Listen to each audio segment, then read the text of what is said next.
Welcome to the very first episode of In the Lab. I'm your host, Ben Sheltrown, with Dennis Fry. And today we're going to be talking about our origin story. I mean, if you're wondering what is In the Lab is a podcast where we talk about everything audio related, the science, the business, and the industry. So, origins story. Everyone has an origin story. The X-Men have an origin story.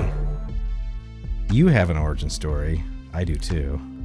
Sheltron Laboratories has a really crazy origin story. Now, before we start, my question is, how far are we diving into the origin story? Well, I think to begin with, we need to at least get a little bit of your history, like a little bit about you, a little bit about me, because that's going to kind of create the dynamic of like the two different places that we're coming from, and I think that's what makes this really crazy to begin with. I agree. Okay, who's going first then, me or you? You can go ahead if you want to. Okay. Well, for all of you, you're not going to know me at all because this is our first podcast. My name is Dennis Fry, and I'm from northern Indiana, the Midwest. Grew up in Indiana and went to school to be a teacher originally, and I found myself in manufacturing through a very strange series of events. I came to the town I'm currently in, Fort Wayne, Indiana, to teach, and I taught at a private parochial school, and they ran out of money in the middle of the school year, which was cool. Not cool for the kids or the teachers either, but I was able to find work in manufacturing since it was the middle of the year, and I opted to stay in the manufacturing world.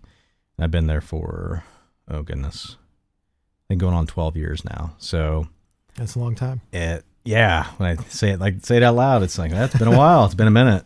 But it's something. It was not something I set out to do high school or college, but through Providence, I just landed in that sphere, and that's where I've stayed. So I guess I kind of, through accident, I discovered a little bit of a passion for making things, and specifically for machining and programming and those types of things with metalworking. So, but beyond that, love music. I grew up with music from a young age, in church and stuff, and at home. My mom, classically trained musician, so she, made me appreciate all the things that when you're a young man, you don't necessarily appreciate. A lot of just what's coined classical, Bach, Beethoven, all the classics. And I still listen to those from time to time. Love Chopin. My dad, he listened to like anything from Beatles to Beach Boys to Rush.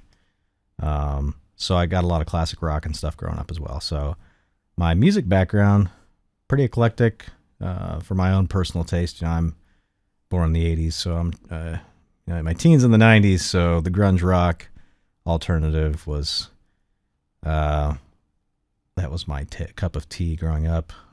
Really latched onto Radiohead when I was still in high school. The Bends was the first album where I discovered them after, of course, Creep, as everybody knows.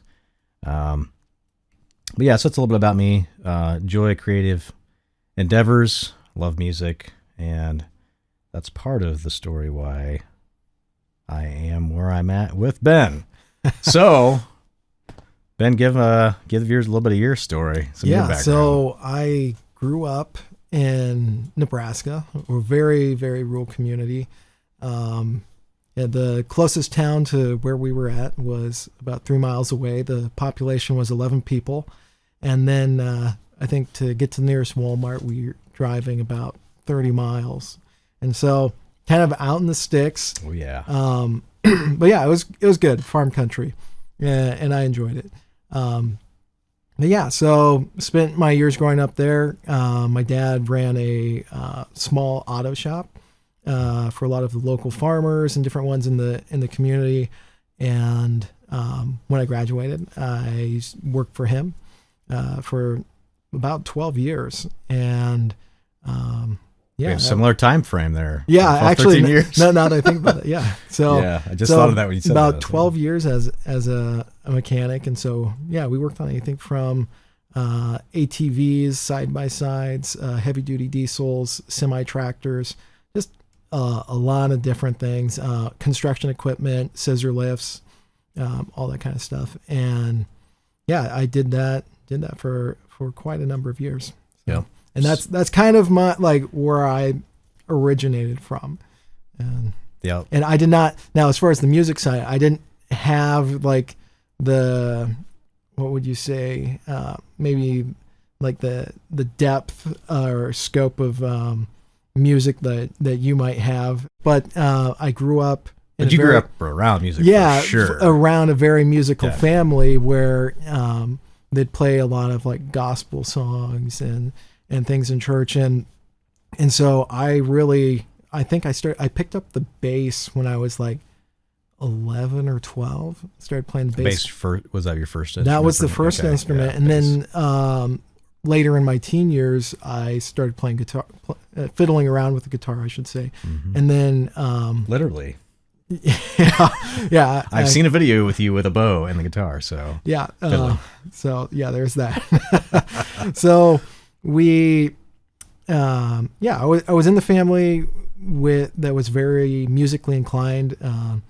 And so, yeah, so just like, I feel like music is definitely in my blood. I didn't start like producing my own music until I was in my early 20s. And then I switched modes a little bit from like, hey, like I got this song I made up on the guitar to, oh, you can actually record this. And gear is getting to the point where it's like very budget friendly. And Yep. so I started acquiring some gear and kind of recording my own music. And actually, shortly after that is when me and you first originally met. And Yep. I think that was probably, I don't know how long of a span between when I actually, realized, oh yeah, I can get a DAW on my computer and record stuff and multi-track, to when we met. But I would say it probably wasn't more than like 2 years-ish, give or take. Okay. So I would consider myself very new to recording, at the point where we met, so that's the next chapter of the Origins is, so exactly. tell everybody, so like, how exactly did a guy from Nebraska, a random guy from Nebraska, and some guy in Indiana, how do we even meet in the first place? Yeah, so That's the there's this guy on YouTube, goes by the name of Graham Cochran, has a YouTube channel called The Recording Revolution.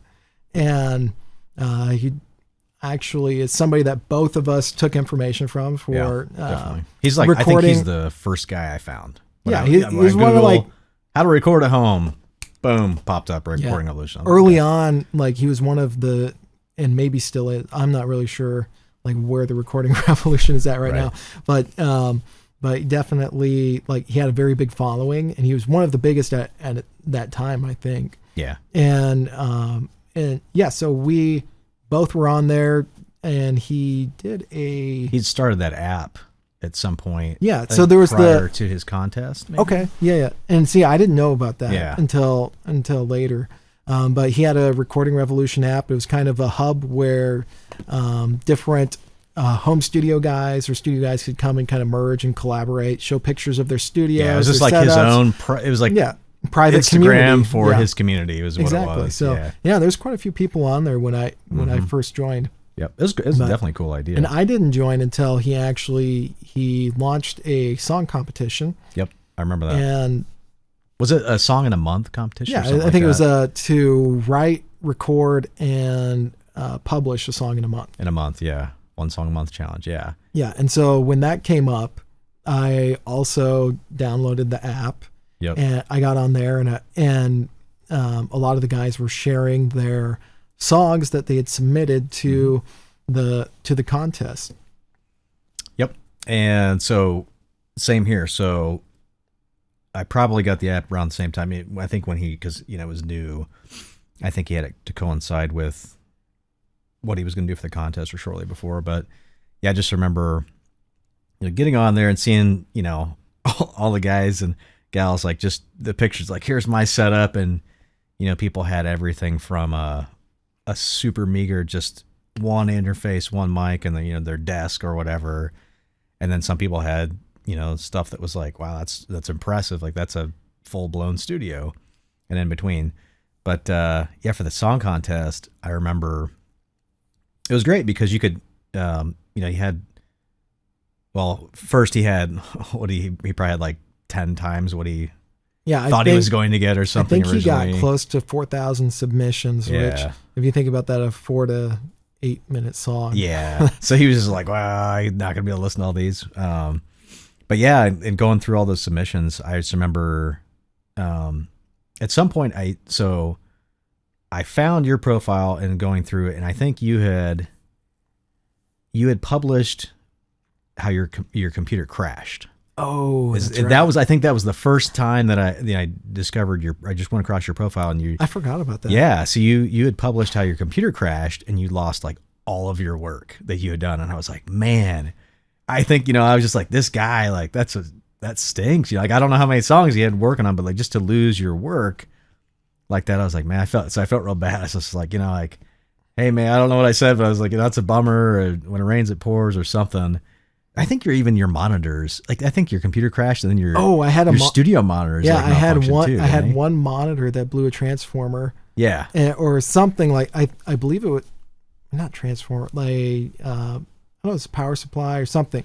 Something happened. So I had to send it back, and I don't know if they repaired it or replaced it. I think they replaced it because you're like. Because you got it from Sweetwater, didn't you? Yeah. Yeah, and you're like, well, they were awesome because they took care of me and replaced this and got it fixed. And it's like, well, at least this guy got one thing. Yeah. So anyways, yeah, at the time, it's been a little while ago. I'm remembering this. At least 12.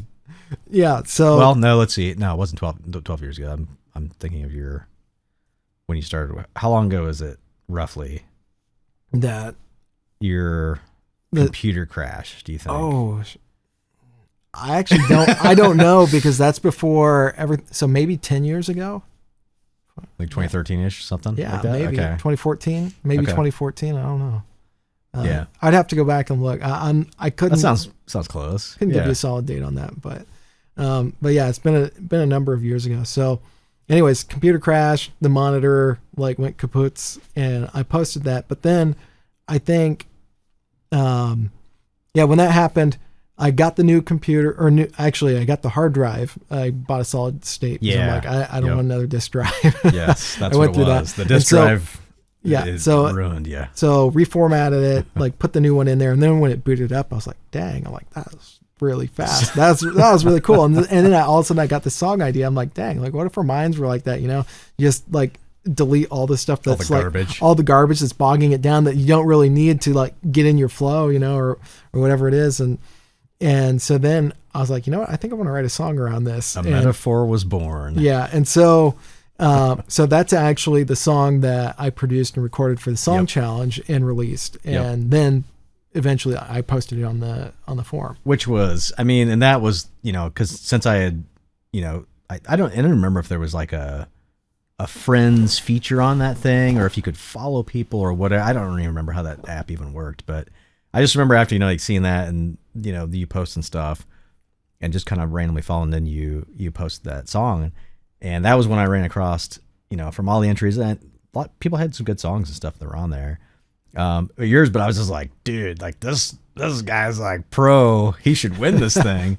But of course, I remember that, with 4,000 entries, like it was a slim chance to even get heard. Yeah. So, but that was pretty cool. I think, not just beyond the sonic quality, I think the creative aspect is what the most thing it was. I was like, dude, this guy, he's got something creative because, most people would be pretty defeated if they lost their work on computer. But the fact that you're just like, use that and you're like, the switch came off. You're like, I think I should write a song about this. I think that was what like drew me to you as your personality and stuff for a friendship. I was like, this guy's, he's got a different outlook. I think it's good. So yeah, and I think I remember from that. I remember your comment saying like, "Hey, dude, like I think you should definitely win this." And I remember like it was you and somebody else commented like saying like they thought it was a good song, and I remember thinking like, yeah, I don't think I'm gonna win this, but like you guys have made me feel like winners already. Just from the comments, having random people tell you your music's good. That's definitely it's rewarding, reassuring, just to know like, hey, somebody appreciates it. This art exactly. Made, and so 100%.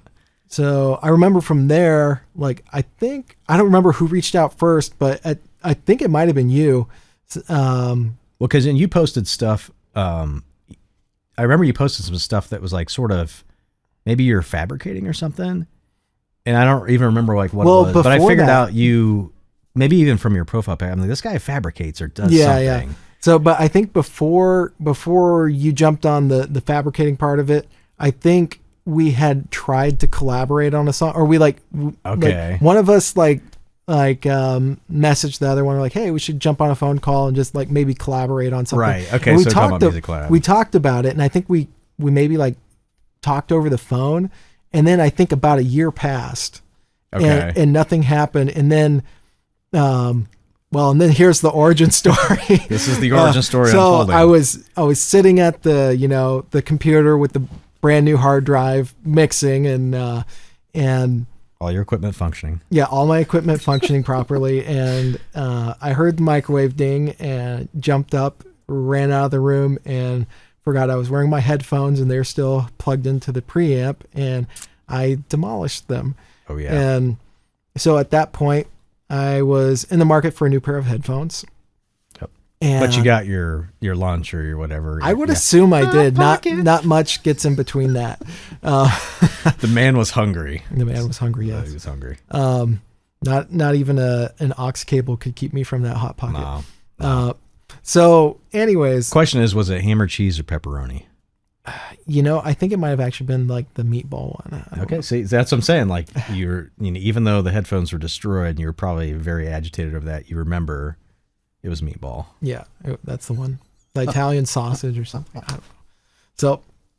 don't know. So anyway, so from there, I was in the market for a new set of headphones. I started looking, and I'm like, I've really wanted to get an open back set, and so I started diving into that a little bit more. But then I'm like, I don't really want like bleed over from like click tracks and stuff going into my mic, and I don't. Right. You wanted as a home studio musician, you wanted to be able to track, and you want clean tracks and mix as well. Yeah. So yep.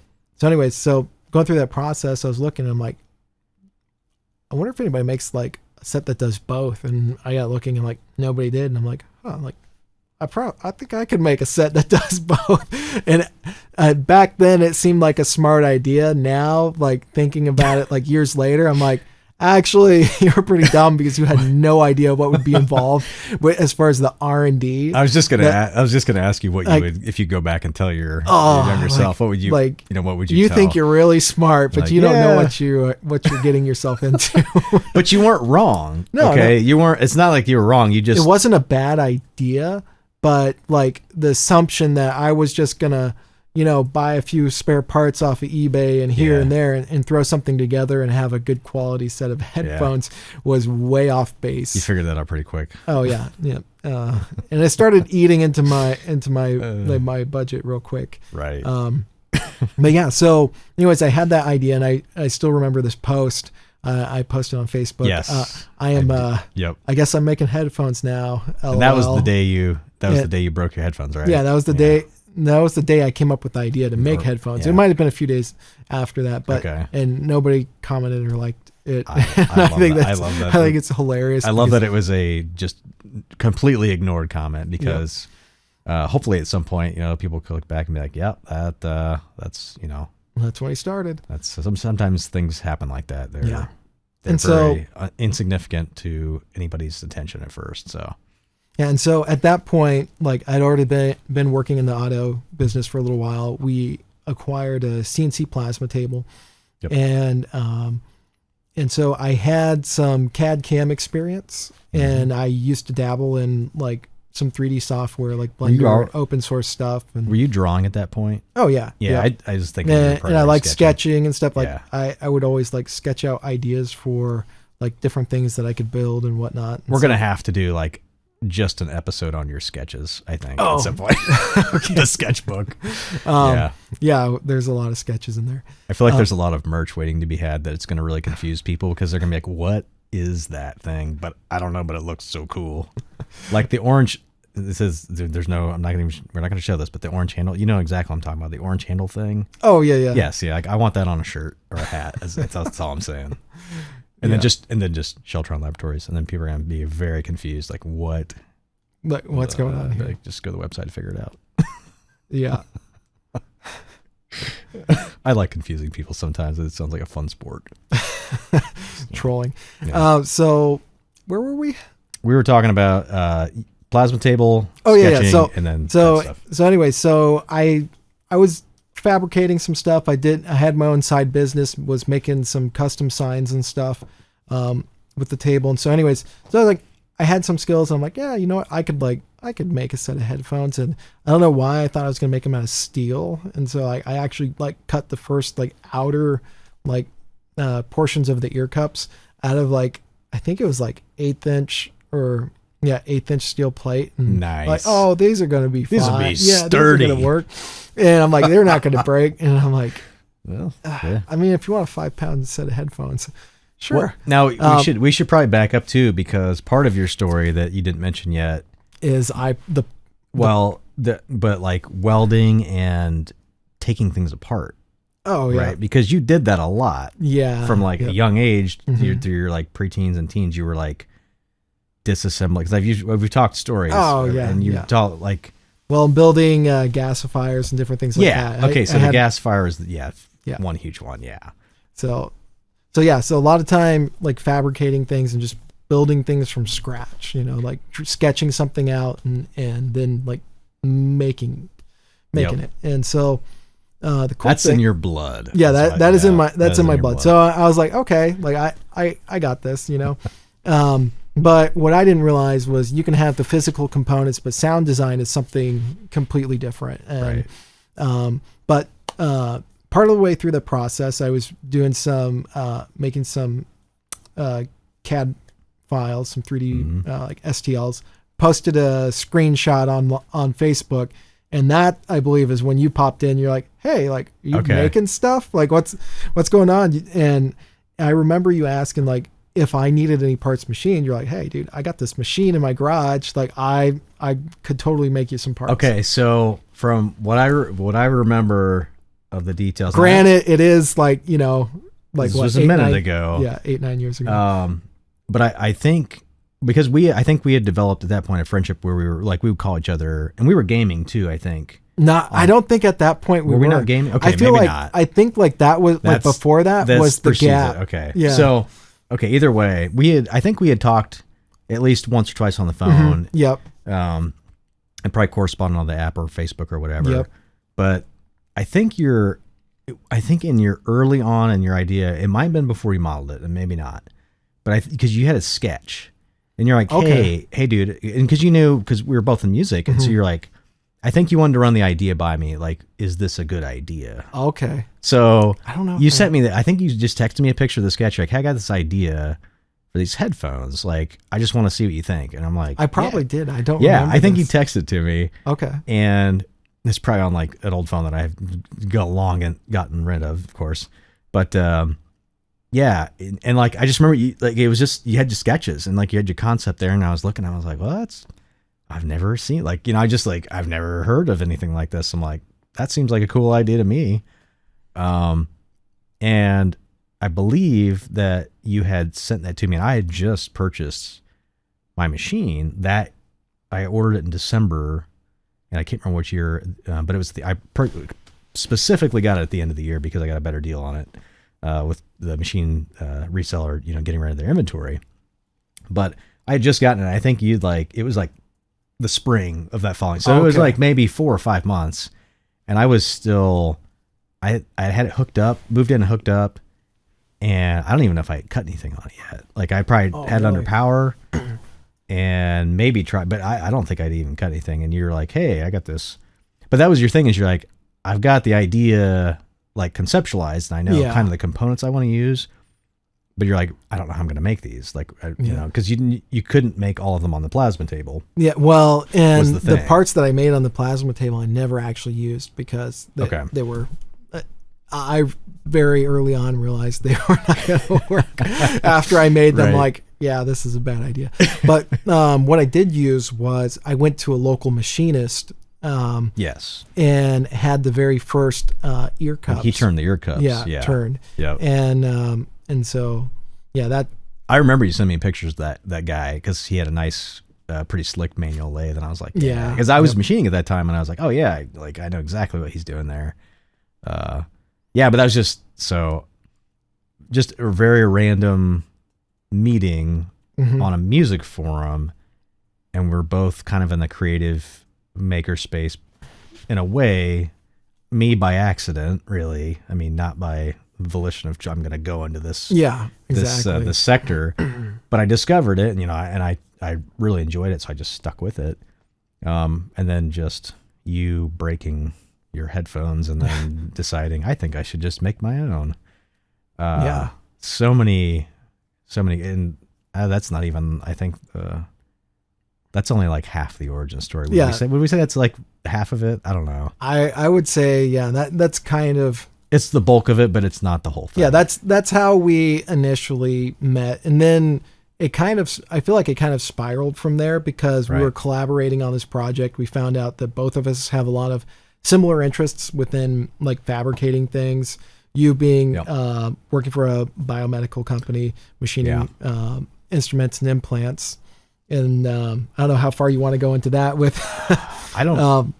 I'm trying to remember what, like, even in the stage of my career where I was even at that juncture. Yeah, I think I was running Swiss lathes at that point, and I probably graduated from production to doing setups. But like I was still in that environment, so because that was until at least 2017 or 18.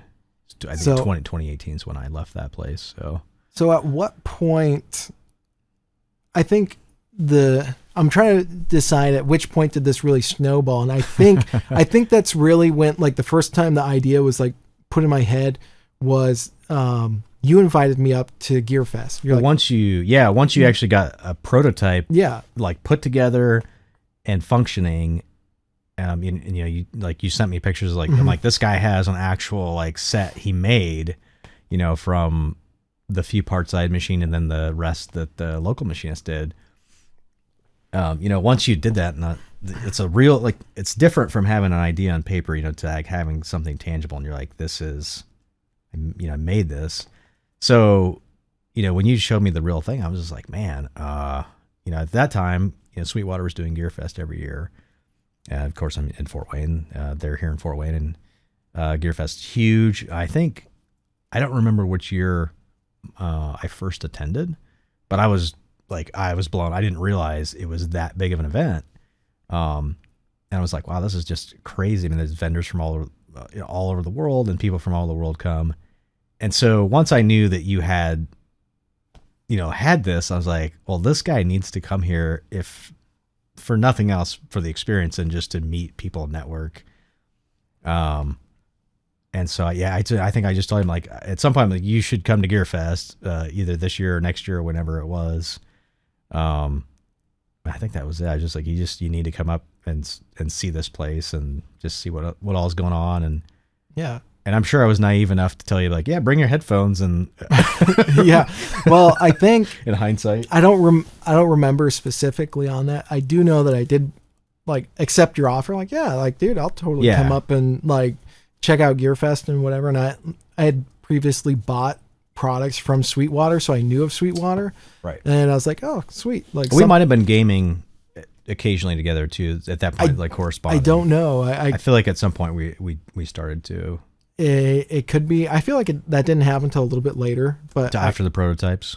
At least the first time that I came and visited. Okay. Okay. Because I do remember we, like, coming up, and I had the prototype with me. Yeah. I showed you, like, I got here and I'm like, hey, I did bring these too, and show you the prototype, and you're like, you should just, like, wear those around your neck, like, go into Sweetwater, just wear them around your neck. And I'm like, oh, okay. And what was hilarious was when we actually did, like, go to Sweetwater, standing in the line, because the line's massive. If you view, for any of you viewers, I'm sure most of you probably know, if you've ever gone to something like that. I mean, the line to get in was like half the building, basically, because there's a lot of people lined up. So and so on the way in, the guys who were working at Sweetwater were like, whoa, like, what's up with those headphones? Those are pretty cool. And so kind of told them a little bit about them. And they're like, and I remember the one guy, he's like, you want to sell those? He was very like, he's like, I will buy those. And I'm like, Yeah, like Yeah. this is actually a prototype, and they're like just the money they have into these is more than what you would want to pay for these. But It's funny. yeah, so that was funny. And then we proceeded to go in, and Chuck Surek was there. Chuck was there. He was greeting everybody, And which was awesome. At that time, I had no idea who he was. Right. But I knew him at that point because I had gone at least 1 or 2 years. Mm-hmm. So I knew. I was like, well, that's the president. Well, right for there. the audience, if they don't know, Chuck Surek is the founder of Sweetwater. Yeah. And he was there greeting people as they were coming in. And I remember like you kind of like nudging me like, dude, like we need to go up and say hi to this guy. I was like, okay. So like, I was like, whatever. I have no idea who he is. So go up and shake his hand. And I remember you introducing me and saying like, hey, like I'm Dennis. This is my friend Ben. He's like, told him I was a local. Yep. And I'm told him I was designing and prototyping my own headphones. And then I think we handed him the headphones. I don't remember. Yeah. We just like, hey, like, I think I just told him like, he's a, gear enthusiast and stuff, and he wanted to come check this out. And he's even got his own stuff he's working on right now. And Chuck just kind of took him, and he was like looking at him. And I remember exactly what he said. I won't forget this. He was like, you know what? Like, that's a pretty cool idea. I said, I don't think anybody else is doing that. Yeah. Or he's like, I think he said, I wonder why nobody else is doing this. Or something like that. He said, I wonder why I don't know why, or I wonder why nobody's done this before. Yeah. Something to that effect. Yeah. Yeah. And so, and that was kind of cool. And at that time, it didn't really mean that much to me because I'm like, I didn't really know who he was. Right. It meant a lot to me because I was like, well, that's some validation. But that was actually, like that. I believe, the same year that we first met Eric. Yes. Yep. And because I remember telling him, I think you got to tell the viewers about that meeting Eric. I mean, I think that's a big step in our exactly, because for me, like I'm the kid with the big idea, or with the idea going to the big city, and this is going to really distract me. So the outro is playing before it should. No, it's not playing before it should. We're not done yet. Oh, I see. Keep going. Proceed. Yeah. All right. So we were at the point of meeting Eric. Yeah. Yep. So yeah, that was really interesting. So we were going around the booths and just taking it all in, walking around. And we started talking to Eric, and I remember asking him some questions about production and the manufacturing. You have to back up though, because people won't know. Even if we say it's Eric Papp, like from where? Okay, from Townsend Labs. Yeah. So this is. I think it was their first or second. It might have been their first. I think it was their first year after Gearfest, right? Yeah. It was after their launch. Yep. And So Eric Papp was the co-founder of Townsend Labs, which recently sold UAD purchased the Townsend Sphere, because the Sphere is the only product, right? I think so. I could be wrong. The software and the mic, modeling mic.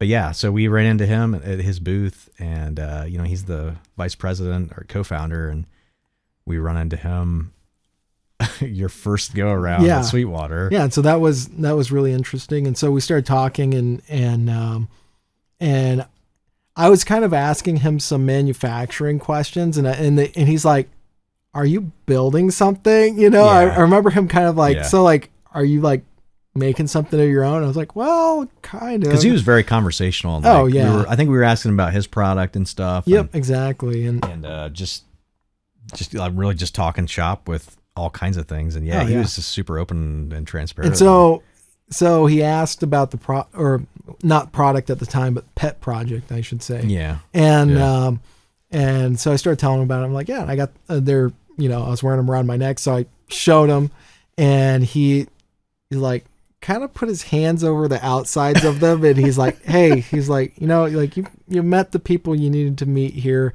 Made some good connections, but like you need to go home and get a patent on this. Yeah. He's like, just don't show these to other he's people like, and I remember him saying, I've been in the audio industry for a number of years. He's like, this is a good idea. You need to like look into figuring it out. And which do you think at that point, like, because we talked to him for a good chunk of time, I think at some point before he had mention that. Do you think that was some validation on your idea at that point? That it like, hey, this is something. I think so, but there was two different things. Like when we told him what Chuck said, he was like, "Oh man," he's like, "If Chuck said that, that's gold." Yeah, because he knew Chuck very well, and he knew Chuck. Yeah, and so I remember thinking, okay, like Chuck said, like, like basically was like, yeah, I wonder why nobody else is doing this. This seems like a good idea.